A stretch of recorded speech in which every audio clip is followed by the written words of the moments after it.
जय हिंद दोस्तों, सैनिक समाचार में आपका हार्दिक स्वागत है। सबसे पहले बात करते हैं रोज की तरह हेडलाइंस की। हेडलाइंस में बात करूंगा सीएसडी में नए नियम दिसंबर 2023 से लागू। चाहे आप सर्विसमैन है, एक्स सर्विसमैन है, नए नियम है आपके सामान खरीदने के। दूसरी बात कहता हूं, जेएसयू जवानों को 932 करोड़, हाँ जी दोस्तों 932 करोड़, हवलदार को ज्यादा फायदा, एमओडी ने जारी किया अनुदान राशि। और सीएसडी में लूट की छूट और इंट ने पकड़ा और फिर डाला मुसीबत में और उसको सिखाया सबक कर। खबर करते हुए साथ है, सबसे पहले मैं बात करूंगा आखिर क्या है सीएसडी में नए नियम जो कि दिसंबर से लागू होने वाले हैं।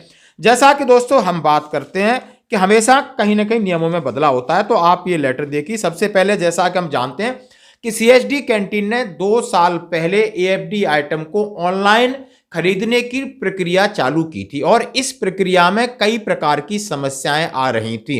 अब उस प्रक्रिया को आसान बनाने के लिए बदलाव किए हैं सीएसडी विभाग ने, ताकि लाभार्थी को आसानी से घर बैठे सामान मिल सके। किस तरह डिमांड कर सकते हैं, किस तरह पेमेंट कर सके, उसके संदर्भ में उसमें जो सुधार किए हैं और वो आपके लिए एप्लीकेबल हैं, उसका अपेंडिक्स क्या है, उसका फ्लो चार्ट क्या है, वो सारा आपके साथ सिखाऊं।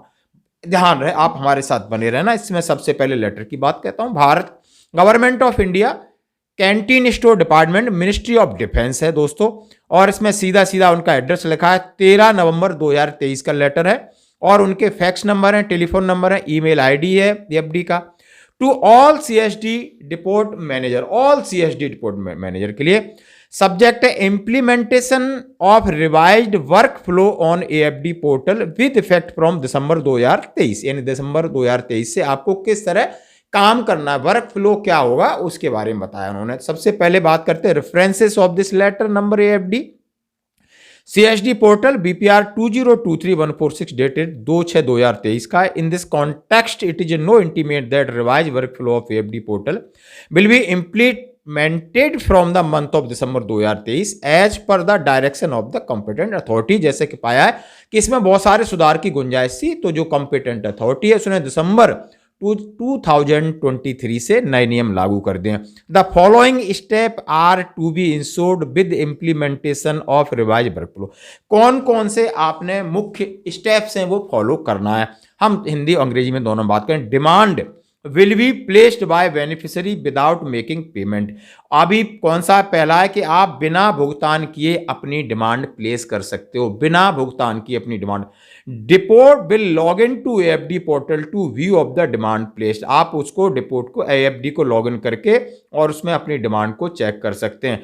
Demand placed will be displayed on the portal without payment detail. और वो जो डिमांड है आपकी वो डिस्प्ले होगी, बिना पेमेंट के भी उसमें दिखाई जाएगी। Depot will check the demand detail by document uploaded and eligibility of particular beneficiary for approval rejection of demand.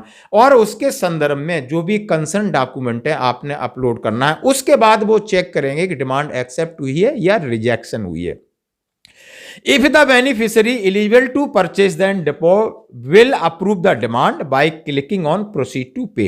यदि सारे डॉक्यूमेंट और सत्यता पाए जाते हैं और लाभार्थी भी सत्य है तो उसके ऊपर आपको अप्रूवल हो जाएगा, प्रोसीड टू पे का बटन आ जाएगा, टैब आ जाएगा।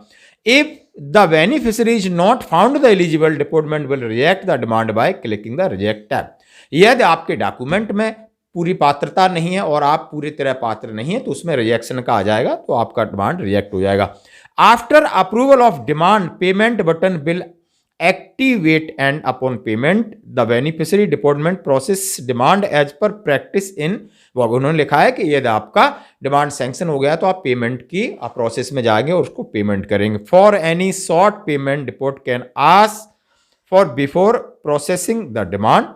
All payment toward demand will be received from the beneficial account only, third party payment is not allowed। यदि आपने जो अकाउंट नंबर दिए हैं जो आपके इसके साथ हैं उसी से आप पेमेंट कर सकते हैं, कोई तीसरा आदमी आपकी जगह पेमेंट नहीं कर सकता है। All other process there is a no change, आरीन लिखा है उन्होंने, और कोई बदलाव नहीं है। फर्दर द सेल, अब ये कब से क्या लागू है इसमें जरा देखते। Further the sale of November 2023 will be close on 27 November, यानी इस महीने की जो सेल है 27 नवंबर को क्लोज हो जाएगी रात के 8:30 बजे। All the demand receive in depot log in till 27 November 2023 have to be action cleared latest by 30th November 2023 because after implementing revise work flow old demand can not be actioned या assessable, यानी जो भी demand है अभी आप करिए 30 तारीख तक असेस किया जाएगा, उसके बाद नया वर्क फ्लो में जाएंगी, उनको फिर वो डिमांड आपकी एक्सेप्ट नहीं होंगी। The same procedure goes with AFD1 nominated URC and they may please inform all clear demand from their login latest 31 November. The sale of December will likely to be resumed 4 December 2023 Monday से फिर ये चीज़ें आपकी नए work flow पे शुरू हो जाएंगे दोस्तों। Further to the above all active AFD1 dealer under your AOR may also be informed about the above contest for their necessary guidance and support to CSD beneficiary on the subject. जो भी आपके dealers हैं उन्हें इस process से अवगत करा दिया जाए ताकि जो लाभार्थी उन्हें कोई समस्या ना हो। For information and necessary action this has the approval bye GM CSD RP Karthikeyan, सहायक प्रबंधक AFD करते ये लिखा है, और उन्होंने ब्रिग CS DJ में और हर जगह उन्होंने इसको कॉपी किया है, आप देख सकते हो। For information with the request to disseminate. अब बात कहते हैं इसका फ्लो चार्ट की दोस्तों, जैसा कि हम आपके साथ बात कर रहे हैं कि revise work flow AFD portal बहुत बढ़िया जबरदस्त एक एक चीज लिखा है आपको, जो हमने समझा इसी में लिखा है। यूजर का रजिस्ट्रेशन कैसे होगा, एडमिन अप्रूवल कैसे करेगा, शॉपिंग पेज खुलेगा, new filtering option, view eligible item होगा, प्लेसमेंट ऑफ डिमांड आपका कैसे होगा, वो डिमांड आपको जाएगी, रिजेक्ट होगी या अप्रूव होगी, वो सारे डॉक्यूमेंट अप्रूव के बाद पेमेंट बटन होगा, उसके बाद आपने पेमेंट वेरिफिकेशन बाय डिपो होगी, third party not allowed, supply order release by, वहाँ से सप्लाई ऑर्डर होगा, बेनिफिशियरी विजिट URC में जाके विजिट करेगा, वेरिफिकेशन ऑफ URC, अप्रूवल और सप्लाई ऑर्डर हैंडेड ओवर आपका हो जाएगा। यदि रिजेक्ट होती है या एक्सेप्ट होती है, क्या प्रक्रिया है, उसका ये फ्लो चार्ट है। आपको ये जरूर सैनिक जीवन हमारा जो पेज है इसके ऊपर ये लेटर और फ्लो चार्ट आपको मिल जाएगा। बढ़ते हैं दोस्तों अगली खबर की तरफ। जैसा कि हमने आपसे कहा था कि मिनिस्ट्री ऑफ डिफेंस ने 932 करोड़ का आंकड़ा दिया है कि मैंने JC और जवानों को दिए, खासकर हवलदार तक रैंक के लिए। उन्होंने बहुत सारी अनुदान जो ग्रांट है, जो हम ये सोचते कि नहीं रिटायरमेंट के बाद हमें कुछ नहीं मिलता है, तो ये गलतफहमी में नहीं रहना। रिटायरमेंट के बाद अपने आप को रजिस्टर करना है, आपने KSB के साथ करना है। राज्य सैनिक बोर्ड, जिला सैनिक बोर्ड, ये आपके वेलफेयर के लिए बैठे हैं। करोड़ों रुपए, यानी एक दो नहीं 932 करोड़ का हवाला दिया है कि जो एक्स सर्विस मैन है उनके बच्चों की एजुकेशन के लिए, उनकी मैरिज डॉटर ग्रांट के लिए, गंभीर बीमारी के लिए, इस तरह की हॉस्टल सब्सिडी के लिए पैसा दिया है, चाहे आप सेना में हैं, नौसेना में या वायुसेना में। 3.7 लाख रिटायर्ड कर्मियों, उनके परिवारों को ये पैसा मिल चुका है स्टेट फ्रॉम 2018 से 3.7 लाख जो रिटायरीज हैं उनको मिला है। वेलफेयर, जैसे उन्होंने कहा है 38 स्टेट KSB हैं और 410 जिला सैनिक बोर्ड हैं, और उन्होंने कहा है पेनुरी ग्रांट मिलता है आपको, जो पेंशनर्स जिनको पेंशन नहीं मिलती उनको पेनुरी ग्रांट मिलता है। और उन्होंने कहा है हवलदार रैंक तक को 48,000 साल में मिलता है। आप देखते हैं एजुकेशन ग्रांट मिलता है आपका फर्स्ट स्टैंडर्ड से ग्रेजुएशन तक, हवलदार तक के लिए 12,000 है, हवलदार तक के लिए ज़्यादा है। आप समझ सकते हो डिसेबल बच्चा है JSU तक का 36,000 पर एनम है, ऑर्फन चिल्ड्रन है उसके लिए 36,000 है। आपने कई प्रकार के इसमें है, मैरिज डॉटर है 50,000 एक बच्ची के लिए। इस तरीके के बहुत सारे अनुदान है, उन्होंने इस तरह की घोषणा और स्टेटमेंट दिया है कि आप देख सकते हो। ये पूरी न्यूज है। इसके साथ बढ़ते हैं दोस्तों अगली खबर की तरफ। जैसे कहा है कि CSD में लूट की छूट, और एक एंड का बंदा मैं न्यूज भी दिखाऊंगा और थोड़ा सा वीडियो दिखा सकता हूं। दुकानों में बेचा जा रहा CSD कैंटीन का सामान, आर्मी इंटेलिजेंस के पूर्व कर्मी ने पकड़ा, कैंटीन प्रबंधन व पुलिस को सौंपी शिकायत। आप इनकी बातचीत भी थोड़ा सा मैं आपको हेडलाइन देख सकते हो, न्यूज देख सकते हो। और ये मामला कहाँ का है, हर जगह कैंटीन जो सुविधा है वो एक बिजनेस बन गया है उन लोगों के लिए जो इसमें काम करते हैं और जो इसके प्रबंधन में हैं। और ये मजाक नहीं है कि सैनिकों के साथ क्या हमेशा इन्हीं का पैसा खा के, इन्हीं की सुविधाएं, इन्हें सामान नहीं मिलता है, किराया खर्च करके जाते हैं और वहां बैठे हुए नमूने जाकर के मार्केट में दुकानों से बंधे हुए हैं, यानी वो खून पसीना और इनके लिए जो इंटाइटल्ड है उस पैसे का गलत इस्तेमाल करते हैं। और उसके नाक के नीचे जो हमारे सेना के अधिकारी बैठे हैं, रिटायर्ड जेसीयू बैठे हैं, शर्म आनी चाहिए तुमको, जो कि एक इंट का एक रिटायर्ड ही बंदा पकड़ रहा है और पुलिस को दिखाता है, सामान छोड़ के भागता है।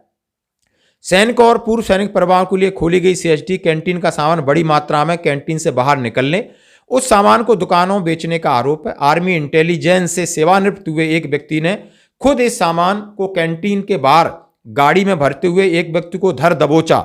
हालांकि व्यक्ति सामान से भरे 3 बैग छोड़कर फरार होने में कामयाब रहा। वहीं भूतपूर्व सैनिक ने इस घटना को लेकर पुलिस को शिकायत सौंपी। साथ ही कैंटीन प्रबंधन को भी इसके बारे में अवगत कराते हुए सैनिकों के सामान का दुरुपयोग न होने के आरोप लगाए। बता दें कि आर्मी इंटेलिजेंस से रिटायर्ड हुए मनोज कुमार को सूचना मिली थी रेड लाइट ऊना के समीप स्थित सीएचडी कैंटीन में आने वाले कई प्रकार के सामान को कई दुकानों में बेचा जा रहा है, जिसकी मनोज कुमार ने पहले भी कई जगह शिकायत की, लेकिन कोई कार्रवाई नहीं हुई क्योंकि मिली भगत है। उसने बताया, मनोज कुमार की मैं फोटो दिखाऊंगा, उसका स्टेटमेंट भी दिखाऊंगा, मैं शाबाशी दूंगा कि इनके ऊपर प्रेशर है लेकिन ये लगे हुए हैं पीछे। बोला नहीं, मैंने सेना के अंदर भी इस तरीके का मुंह खोला है, यहाँ भी खोलेंगे, पीछे पड़ेंगे। सूचना वीरवार को सुबह कैंटीन से काफ़ी संख्या में सामान दुकानों में जाएगा। ऐसे में सुबह से ही कैंटीन के बाहर खड़े थे। 10 बजते ही कैंटीन से सामान भरे 4 बैग निकले तो सामान गाड़ी में भरते हुए एक व्यक्ति को दबोच लिया। पकड़े जाने पर वह व्यक्ति गाड़ी में रखे बैग को लेकर बाकी सामान मौके पर छोड़कर फरार हो गया। इसके बाद मनोज कुमार ने तुरंत कैंटीन प्रबंधन को उसकी आवाज़ उठाई, पुलिस चौकी में इसकी शिकायत की और उन्होंने कहा है बड़ा मुश्किल है। स्टोर कर्मी की ड्यूटी बदली और जो बंदा है कैंटीन के प्रबंधक जनरल सिंह का कहना है कि वह खुद कैंटीन में सामान लेने आने वाले लोगों के कार्ड चेक करके उन्हें अंदर आने देते हैं, जबकि कई कार्ड धारक ऐसे हैं जिनकी अवस्था ठीक नहीं, उनके ब्लड रिलेशन वालों को हम सामान देते हैं। अरे जो आप मेहरबानी करते हो वो तो ठीक है, वो आपको तनख्वाह मिल रही है, एहसान नहीं कर रहा, लेकिन जाकर तेरे नीचे काम करने वाले भाई वो सामान गलत कर रहे हैं, आपको नहीं पता, शर्म आनी चाहिए, आप ऐसा स्टेटमेंट दे रहे हो।